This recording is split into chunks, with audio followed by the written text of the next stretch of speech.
bestbookbits.com brings you the book summary of The Art of the Click, How to Harness the Power of Direct Response Copywriting and Make More Sales by Glenn Fisher. Every business making sales online is engaged in a battle to get customers to click. More clicks equal more sales equals a more successful business. How do you write copy that will encourage more people to buy from you?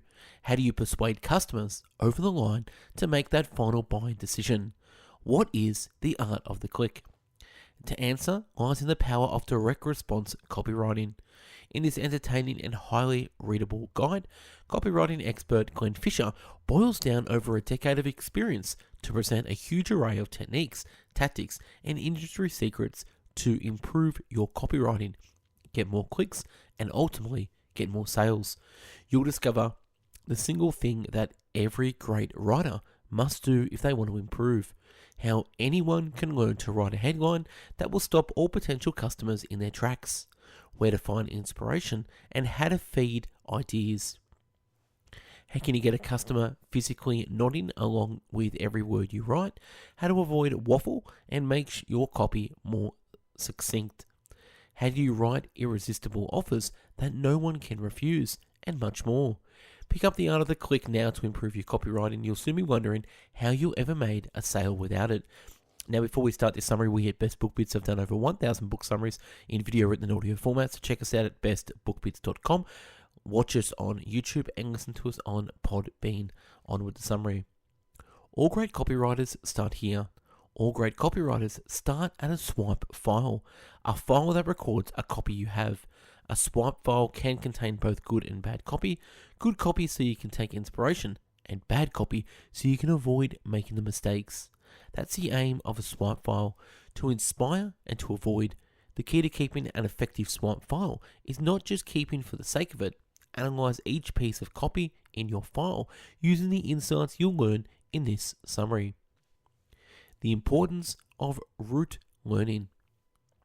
When it comes to finding successful long copy letters, a good resource is affiliate networks like ClickBank and JVZoo. Put it simply, they're a marketplace for people to sell their goods, and in doing so, you'll find hundreds of good long copy sales letters there. Not all of them are good, but you can see from your sales figures which ones are worth looking at. Understanding your audience. Write with a specific reader in mind. The more specific you can be around this reader, the better your copy will be. In targeting your copy at a specific person, you already know your copy will sound more human, authentic, and instantly relatable to a wider audience. If the product is intended for an older generation, write as if you're speaking to your granddad. If it's intended for a younger generation, write as if you're speaking to your niece. Doing your research. When researching for a copy project, split your job into two parts. Part 1 is the research itself. This is where you read books and look up social media and the internet. At this point, you're not really an expert, and because you've looked at the stuff online, everything is potentially interesting to you. Once you've done your part 1, you've got to go deeper. In part 2, you're looking into the points of interest you discovered and figure out which of them are already known in the industry and which are generally new discoveries. The key is to understand the value of part 1 research in bringing you up to speed in the industry you're writing for. The importance of good ideas. James Altucher, the author and entrepreneur, argues that the brain is like any other muscle and you need to exercise it if you want to grow it. Exercising the brain is as simple as keeping a pen and paper and jot down at least 10 ideas every day.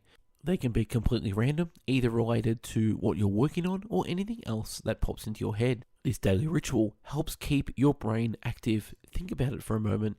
If you generate 10 ideas a day, you'll have generated 3,650 ideas by the end of the year, and at least one of them is bound to be great, and hopefully make many more besides.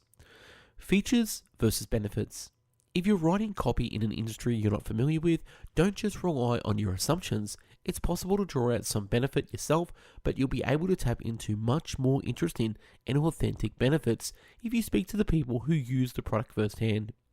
They might even give you the details you wouldn't have normally thought about, and this tiny detail might just be the thing that really hits home and helps others relate to your product at a deeper level.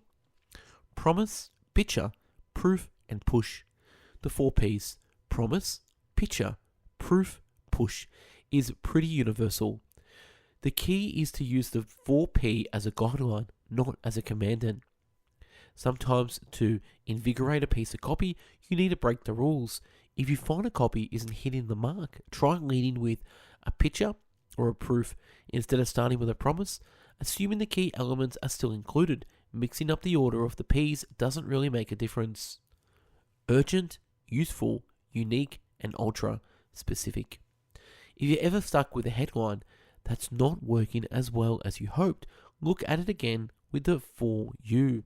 But you should think about the 4U, urgent, useful, unique, and ultra specific, only after you finish writing the first draft of your copy. Copywriting is ultimately a creative act, and creativity is all about finding the strange cave of secrets in your subconscious. Once you've got the weird and wonderful ideas from your subconscious, that's when you apply the 4U concept to your copy. Use them to direct, not dictate. Grabbing and holding the reader's attention. When writing a long piece of copy, such as a blog post or a sales letter, you need to create a hook for people to notice. It's natural for any reader to get distracted, no matter how good your copy is. We live in a world of constant distractions, and it's important to regularly engage your reader. You can do this by breaking up your copy with explanations such as, wait, did you just read that right? Or, what you'll read next will shock you. Alternatively, well-designed images and a series of short, punchy bullet points can also draw the reader's attention back to your agenda. Salutation. Fellow copywriter.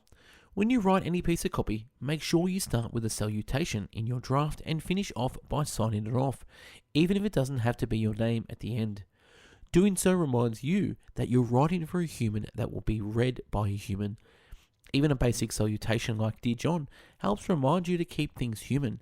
This is especially handy because when we hide behind a laptop screen for hours, it's so easy to get lost in our own head and forget who we're writing to. The importance of narrative. When it comes to direct response copywriting, try to write in the second person as often as you can. Do so, and your copy will be much more compelling for the person reading it. That strange but effective second person viewpoint brings the reader into writing. It makes the reader the hero of the story. Even if your grammar teacher disagrees, do your best to go with what's engagingly good, not necessarily what's grammatically right. The paradox of testimonials. Embrace the negative testimonials instead of shying away from them. Providing the product or service you're writing for is good and you can stand for it. Don't be afraid to use negative feedback in a positive way. Address the concerns they raise and give the counter arguments as to why the customer may not have had a good experience.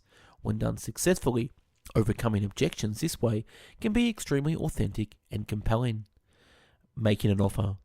Present the price in a way that makes it seem more palatable. Spending $100 on an e-reader may sound like a lot, but if you say 30 pennies a day to read all books you need, it instantly sounds more reasonable. Alternatively, you can transfer the cost to something to a customer already knows and take for granted. Spending $100 a year of access to an expert financial advice might sound expensive, but when you consider it's less than you spend on a cup of coffee each day, it seems a much better value. If in doubt, cut it out. Ask a couple of friends and families, co-workers to review your writing. The key is to have a group of people who can openly criticize you and you won't be offended by any disagreements you might have. Honesty is essential.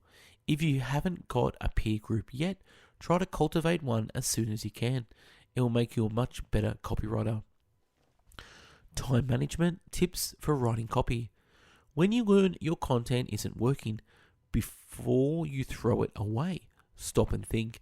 Despite your initial failure, you have something black and white on your hands. You know the copy doesn't work, but the problem could be one of these 3 things. 1. People aren't just interested in the idea. 2. It's the wrong time for the idea. And 3. People don't understand the idea.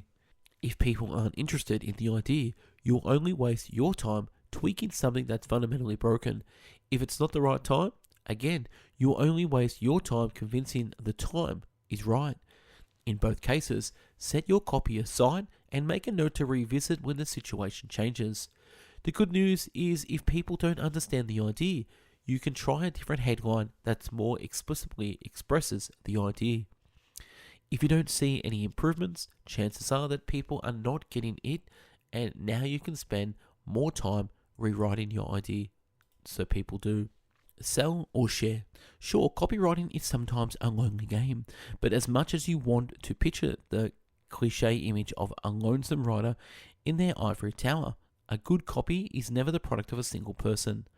A good copy is a collaborative effort that represents a multitude of experiences and mindsets.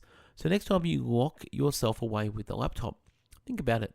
Enjoy the restrictive nature of working alone and find ways to bring others into your work.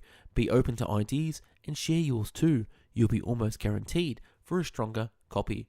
And that's wrapping this book summary, The Art of the Click. If you like this summary, give it a like, share, and comment.